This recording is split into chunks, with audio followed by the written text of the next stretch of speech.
बिस्मिल्लाहिर्रहमानिर्रहीम। अस्सलाम वालेकुम नाजरीन, आज हम लाए हैं आपके लिए एक बड़ी अहम खबर कि एमक्यूएम लंदन के किन बड़े रहनुमाओं के खिलाफ मुकदमात की फहरिस्तें एक बार फिर तैयार होना शुरू हो चुकी। एमक्यूएम लंदन और एमक्यूएम पाकिस्तान का कौन सा रहनुमा वतन वापस आएगा, किसे पकड़ लिया जाएगा और किसे दी जाएगी छूट। कराची में इस अहम मिशन पर काम शुरू कर दिया गया है। इस वीलॉग के जरिए ये अहम तरीन मालूमात आपको तफसील के साथ बताएंगे, लेकिन आगे बढ़ने से पहले इस वीडियो को लाइक कीजिए, चैनल सब्सक्राइब कर दीजिए और बेल आइकन को लाजिम प्रेस कर दीजिए ताकि हमारी कोई भी वीडियो आपसे मिस ना हो।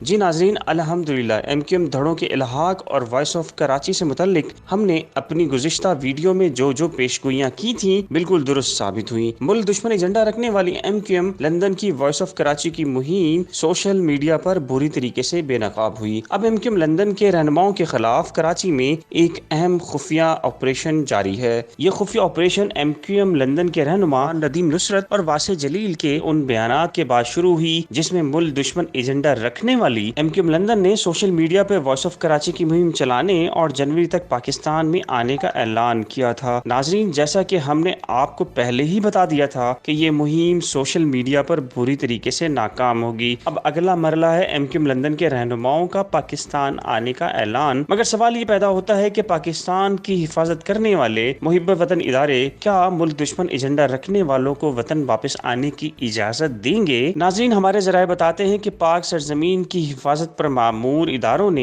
एमक्यूएम लंदन को किसी किस्म की रियायत न देने का फैसला किया है। अगर एमक्यूएम लंदन के रहनुमा इशरतुल इबाद और दीगर पाकिस्तान आए तो उन्हें हरगिज नहीं रोका जाएगा, लेकिन अलबत्ता एमक्यूएम लंदन के लिए कोई रियायत नहीं। इसके बावजूद अगर एमक्यूएम लंदन का कोई रहनुमा पाकिस्तान आया तो उसके साथ क्या किया जाएगा, आजकल इसकी खुफिया मुहिम चल रही है और ये प्लानिंग की जा रही है। जराए बताते हैं कि एमक्यूएम लंदन के रहनुमा नदीम नुसरत, वासे जलील और दीगर के खिलाफ थानों से क्रिमिनल रिकॉर्ड हासिल किया जा रहा है कि उनके खिलाफ कौन कौन से मुकदमा दर्ज हैं और कौन कब से किस मुकदमे में इश्तिहारी है। इसके साथ ही मुकदमात अदालतों से भी हासिल किए जा रहे हैं ताकि अगर कोई मुल्क दुश्मन एजेंडा रखने वाला वतन वापस आने की कोशिश करे तो उसे एयरपोर्ट से सीधा जेल भेज दिया जाए, क्योंकि इदारे समझते हैं कि अब किसी को कराची का अमन खराब करने की इजाजत नहीं दी जाएगी। आज के लिए इतना ही। एक नई वीडियो के साथ जल्द हाजिर होंगे। अल्लाह हाफिज।